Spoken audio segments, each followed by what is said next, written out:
Hi everyone, स्वागत है आप सबका हमारे इस यूट्यूब चैनल में। दोस्तों, मेरा नाम अभिषेक है और एक बार फिर से हाजिर हूँ लेकर के लेक्चर नंबर 10 हमारी सीरीज़ का, that is revision series for class 12th physics for the upcoming board exam. तो आज हम शुरू करने जा रहे हैं unit number 3 and it is basically magnetostatistics. Electric current का मैग्नेटिक इम्पैक्ट क्या पड़ता है वो हम इस सीरीज़ में डिस्कस करेंगे। तो पहला जो हमारा चैप्टर है that is magnetic effect of electric current. Chapter number 4 that is magnetic effect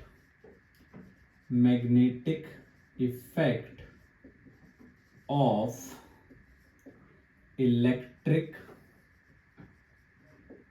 current. Electric current का मैग्नेटिक इम्पैक्ट क्या है उसके बारे में बात करेंगे। ठीक है जी। तो हमारा जो सबसे पहले समझिए, जब एक वायर के थ्रू करंट पास होगा और अगर यहाँ पर हम एक निडल रखते हैं तो उस निडल में डिफ्लेक्शन आएगा किसी भी डायरेक्शन में। ऐसा देखा गया है that when a needle is placed in with a current carrying wire, there was a deflection in that needle, which proved that when charge is in motion, it not only produce electric field but also magnetic field। electric field के साथ साथ magnetic field भी produce करता है। अगर एक wire से current pass हो रहा है और चार्ज ऐसे नहीं जाएगा, it will attract the charge and that is not electric force, it is magnetic force।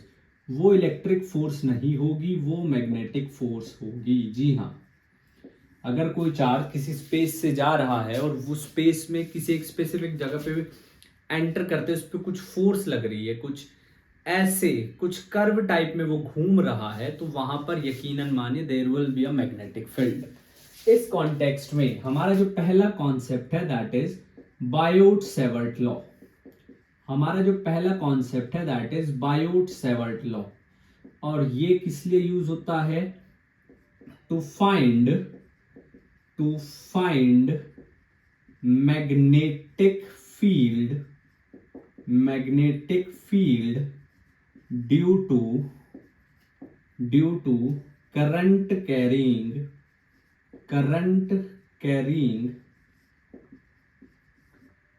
Element. एक करंट कैरिंग एलिमेंट की वजह से कितना मैग्नेटिक फील्ड हम जो है होगा वो हम बायो-सेवर्ट लॉ की हेल्प से कैलकुलेट करते हैं। एक वायर है जिसमें से आई करंट पास कर रहा है पॉइंट पी के ऊपर, which is at a perpendicular distance of R. किसकी वजह से? एक छोटे से स्पेसिफिक करंट एलिमेंट की वजह से, जिसको मैं बोलूंगा आईडीएल की वजह से पॉइंट पी के ऊपर कितना मैग्नेटिक फील्ड होगा वो बताता है बायो-सेवर्ट लॉ। तो it is directly proportional to current element, it is directly proportional to sine theta, it is inversely proportional to R square. It is inversely proportional to the R square. R square के inversely proportional है, तो इसको मैं ऐसे लिख सकता हूं that dB is directly proportional to IDL sin theta divided by r square। I need to remove this, तो इसको रिमूव करने के लिए कांस्टेंट रखना पड़ेगा which is mu naught upon 4 pi IDL sin theta divided by r square। ये magnetic field का magnitude है जो एक करंट कैरिंग एलिमेंट की वजह से है। This is the magnitude of magnetic field due to a current carrying element। एक current carrying element की वजह से। Next thing is, अगर इसकी वेक्टर फॉर्म लिखनी है तो dB वेक्टर क्या हो जाएगा? Mu naught upon 4 pi I D L cross R upon R cube. This is the vector form. ये हमारे पास वेक्टर फॉर्म आई है, dB is equals to mu naught upon 4 pi I D L cross R cube. ये vector form है। यहां पर एक बात का आप ध्यान रखेंगे, मैग्नेटिक फील्ड की जो यूनिट है that is Newton ampere per metre, और इसको हम बोलते हैं टेस्ला। तो जो एसआई यूनिट है किसकी, मैग्नेटिक फील्ड की, वो टेस्ला है।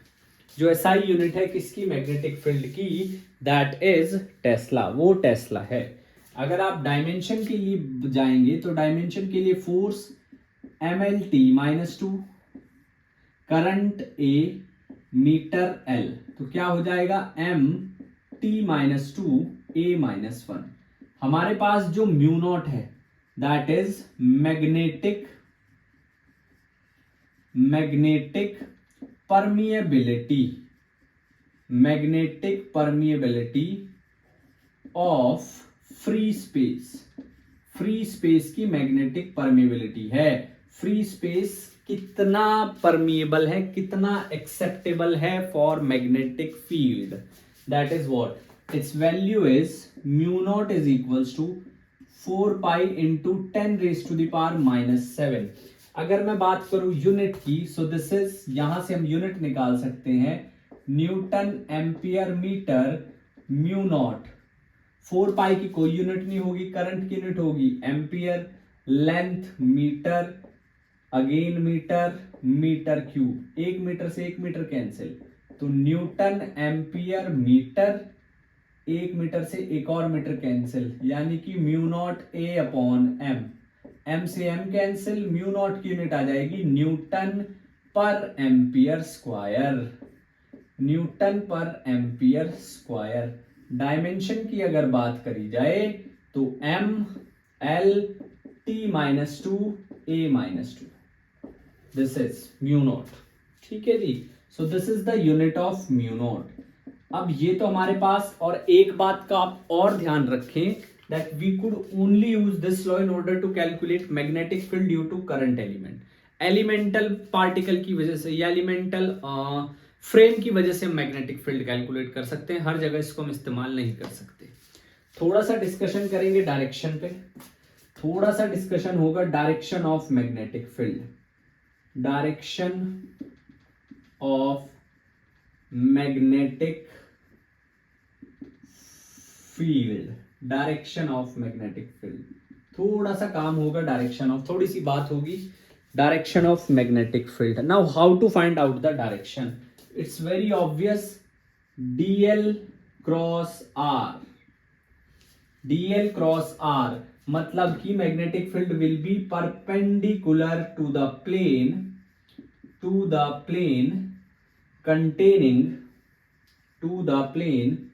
containing dl and r, to the plane containing dl and r। For example dl i की तरफ था, r x प्लेन में है, dl ऊपर की तरफ है, x प्लेन में r है, तो मैग्नेटिक फील्ड कैसे होगा, अब देखो ध्यान से समझना, dl क्रॉस r है,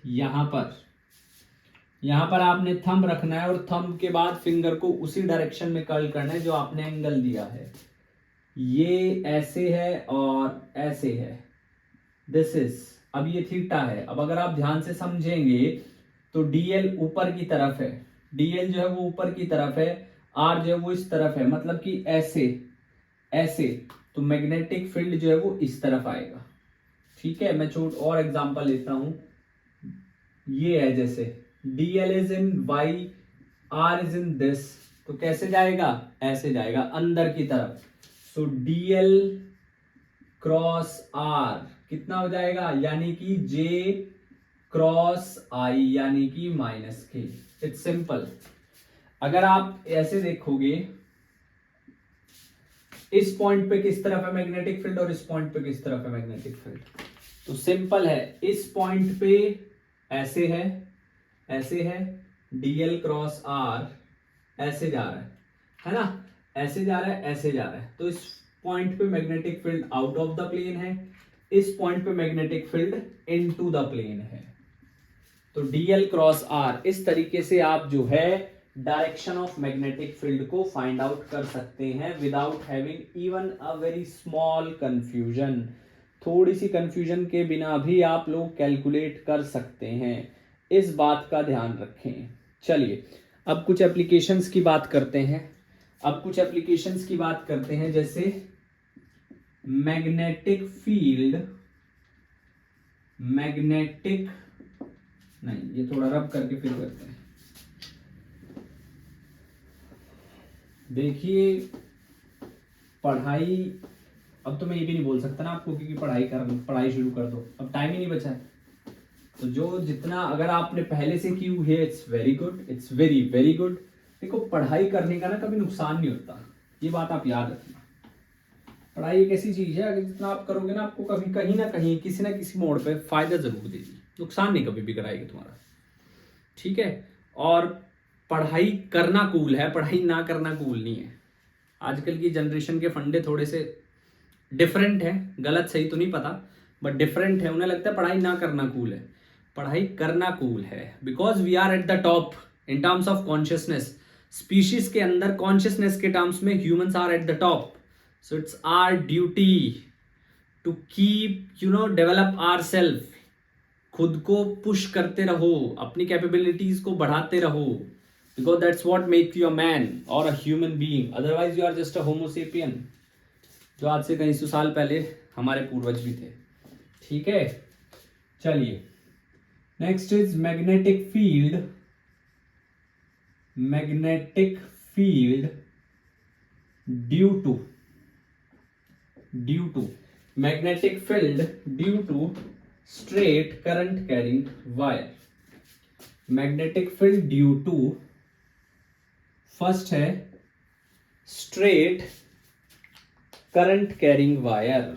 स्ट्रेट करंट, डेरिवेशन नहीं करेंगे, डेरिवेशन इससे पूछी भी नहीं जाएगी, डेरिवेशन होती है एम्पियर्स लॉ से, बट आप एक्सप्रेशन याद रखिए, straight current carrying wire. Straight current carrying wire, straight current carrying wire, जी हाँ। स्ट्रेट करंट कैरिंग वायर की वजह से कितना है मैग्नेटिक फील्ड, उसकी बात हो रही है। मेरे पास एक वायर है, लेट्स से दैट, और यहां पर मुझे मैग्नेटिक फील्ड कैलकुलेट करना है विच is at a specific distance A distance पर है वो। मैंने एक करंट एलिमेंट यहां पे ले लिया, मैंने एक करंट एलिमेंट यहां पे ले लिया, यहां से ऐसे, यहां से ऐसे। This is for me phi 1, that is for me phi 2। एक मेरे पास phi 1 है, एक मेरे पास phi 2 है, ठीक है। और हाँ, तो यहां पे जो मैग्नेटिक फील्ड आएगा वो आ जाएगा mu naught I upon 4 pi a sine phi 1 plus sine phi 2। Mu naught I upon 4 pi a sine phi 1 upon sine phi 2, ये मैग्नेटिक फील्ड है। Mu naught I upon 4 pi a sine phi 1 upon sine phi 2, इस बात को याद रखें। अब कुछ और बातें। बात number 1, if wire is infinite, if wire is infinite, अगर वायर इनफाइनाइट है तो कोई दिक्कत वाली बात नहीं है। अगर जितना ज्यादा आप इसके दोनों एंड्स को पकड़िए, दोनों एंड्स को पकड़िए और उसको स्ट्रेच कर दीजिए जितना आप कर सकते हैं। जब आप उसको स्ट्रेच करेंगे तो ये पॉइंट्स ना बिल्कुल नजदीक आ जाएगा, और ऐसे ऐसे ये एंगल phi 1 और phi 2 कितने हो जाएंगे, phi 1 इक्वल्स टू phi 2 कितना हो जाएगा, 90 डिग्री। जब आप उसको स्ट्रेच कर दोगे इनफाइनाइटली लॉन्ग, तो phi 1 equals to phi 2 90 degree, और मैग्नेटिक फील्ड आपके पास आ जाएगा कितना, mu naught I 4 pi a sine 90 plus sine 90, sine 90 plus sine 90, तो b की वैल्यू कितनी आ जाएगी, mu naught I upon 4 pi a, यह आ गया 1 प्लस 1 2, तो ये आ जाएगा कितना, म्यू नॉट आई अपॉन 2 पाई ए। ये इनफाइनाइट के लिए है, that is for infinite wire. Direct भी पूछा जा सकता है, ये देख लो ध्यान से, ध्यान से आप देख सकते हैं, डायरेक्ट भी पूछा जा सकता है। नेक्स्ट थिंग इज, अगर चलो मैं एक न्यूमेरिकल ले लेता हूं, एक न्यूमेरिकल ले लेते हैं, चलो एग्जाम्पल दूसरे मार्कर से लिखेंगे। Example, I have a wire, और वायर से कुछ मीटर दूर 10 मीटर दूर एक पॉइंट है जहां पे मैग्नेटिक फील्ड है, और ये भी 45 है, ये भी 45 है, और 2 एम्पियर करंट पास फ्लो हो रहा है। अब मैग्नेटिक फील्ड बताना है तो कितना आ जाएगा, B is equals to mu naught I upon 4 pi. A कितना है, ए है परपेंडिकुलर डिस्टेंस कितना है 10 sine 45 plus sine 45 plus sine 45 तो बी आ जाएगा कितना, म्यू नॉट आई कितना है 2 तो 1 और 5 आई है 2 और 5 तो म्यू नॉट अपॉन 4 पाई यानी कि 7 तो 0.4 10 की पावर -7 इंटू 2√2 तो बी आ गया है कितना 0.4√2 इंटू 10 की पावर -7 टेस्ला। ये आ गया है।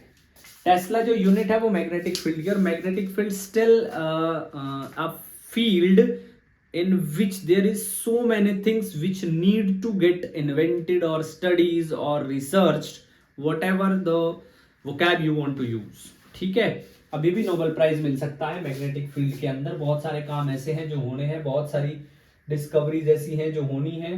तो यस, तो अगर आप इंटरेस्टेड हैं तो क्लास 12 अच्छे से कीजिए। Who knows, you might be the next Nobel peace prize winner.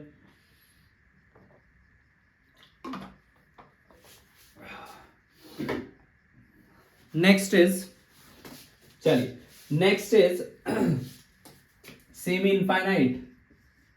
Next है हमारे पास semi infinite.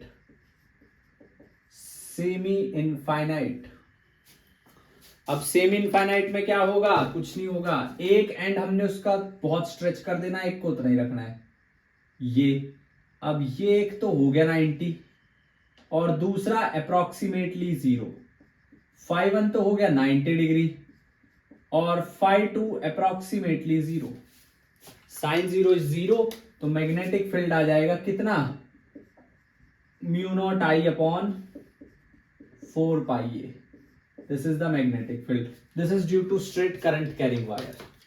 The next one is B part, due to circular wire. Due to circular wire, circular wire की वजह से भी देखते हैं। ये सर्कुलर वायर है जिसकी रेडियस हम मान लेते हैं r, और करंट इसमें फ्लो हो ही रहा है हर बार, ऐसे जा रहा है, ऐसे जा रहा है, ऐसे जा रहा है, ऐसे जा रहा है। तो सबसे पहले dB is mu naught I D L upon 4 pi are square sine theta कितना आएगा, डीएल और आर के बीच ये रहा आर और एलिमेंट ये रहा। तो आप देख सकते हैं एंगल कितना बन रहा है 90 का, हर पॉइंट पे एंगल कितना बन रहा है 90 का बन रहा है, साइन 90, साइन 91। बी में आप क्या करेंगे, इंटीग्रेट ऑफ डीबी। डीबी को जब आप इंटीग्रेट करेंगे तो mu naught I upon 4 pi are square, DL को आप इंटीग्रेट करेंगे। जब आप डीएल को इंटीग्रेट करेंगे तो कितना आ जाएगा, mu naught I upon 4 pi are square into 2 pi R, और ये आ जाएगा आपके पास कितना, mu naught I over 2r। किसी भी सर्कुलर वायर की वजह से मैग्नेटिक फील्ड जो है वो इतना आएगा, mu naught I upon 2r। किसी भी सर्कुलर वायर की वजह से इतना मैग्नेटिक फील्ड आएगा। ठीक है, क्लियर है बात। अब मैं एक शॉर्टकट आपको बता, अगर सेमी सर्कल होगा, चलो for semi circle, semi circle के लिए B is equals to mu naught I, यहां के बाद से स्टेप लिखूंगा, upon 4 pi are square. Circumference of semi circle is pi are, तो यहां पे B आ जाएगा तुम्हारे पास कितना, mu naught I upon 4r, mu naught I upon 4r। ठीक है, उसी तरीके से फॉर क्वाड्रेंट के लिए कितना आएगा, चलिए जी क्वाड्रेंट के लिए भी देख लेते हैं।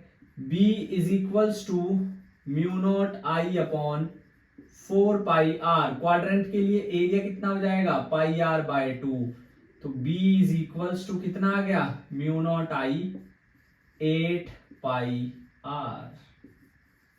अगर सेक्टर की बात करूं, फॉर सेक्टर के लिए कितना आ जाएगा, B is equals to mu naught I over 16 pi are. तो इस तरीके से हम लोग जो है मैग्नेटिक फील्ड कैलकुलेट कर सकते हैं। इस तरीके से हम लोग जो है मैग्नेटिक फील्ड कैलकुलेट कर सकते हैं। सिंपल फॉर्मूला याद रख लीजिए, नोट कर लीजिए, whatever 2r theta upon 2 pi, ये शॉर्टकट है भाई, दिस इज द शॉर्टकट, ये शॉर्टकट है, simple as I could make it, it is the shortcut. Theta क्या है? अब सवाल ये उठता है ना कि like what is the value of theta? Theta is the angle at the centre. Centre पे कितना एंगल है?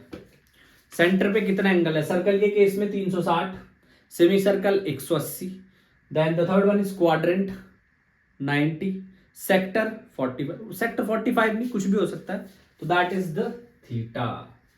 ठीक है, एक और इंपॉर्टेंट एक्सप्लेनेशन रिगार्डिंग दिस। मैंने पॉइंट, अगर इस पॉइंट को उठा करके मैं कहीं एक्सिस पे ले आऊं तो मैग्नेटिक फील्ड जीरो हो जाएगा। स्ट्रेट वायर की एक्सिस पे मैग्नेटिक फील्ड जीरो होता है। इस पॉइंट को उठा करके अगर मैं कहीं एक्सिस पे ले आऊं तो मैग्नेटिक फील्ड जीरो हो जाएगा। इस बात का आप ध्यान रखेंगे, इस बात का आप ध्यान रखेंगे, इट विल हेल्प यू, आपको जरूर हेल्प करेगी ये बात। चलिए आगे बढ़ते हैं। Next is magnetic field circular current carrying loop हम कर चुके हैं। रिंग के बारे में बात करेंगे, रिंग के बारे में बात करेंगे। चलिए सी पार्ट,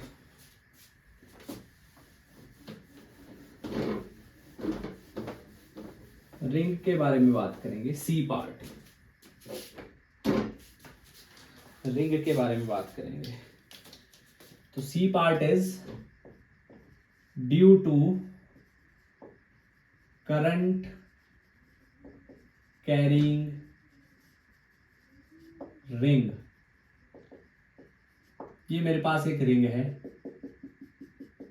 जिसकी रेडियस r है, इससे x डिस्टेंस पे मुझे मैग्नेटिक फील्ड कैलकुलेट करना है। ये x डिस्टेंस है, यहाँ पे मुझे मैग्नेटिक फील्ड कैलकुलेट करना है इस रिंग की वजह से जिसकी रेडियस है r। इस रिंग की वजह से I have to calculate the magnetic field, मुझे मैग्नेटिक फील्ड कैलकुलेट करना है इस रिंग की वजह से।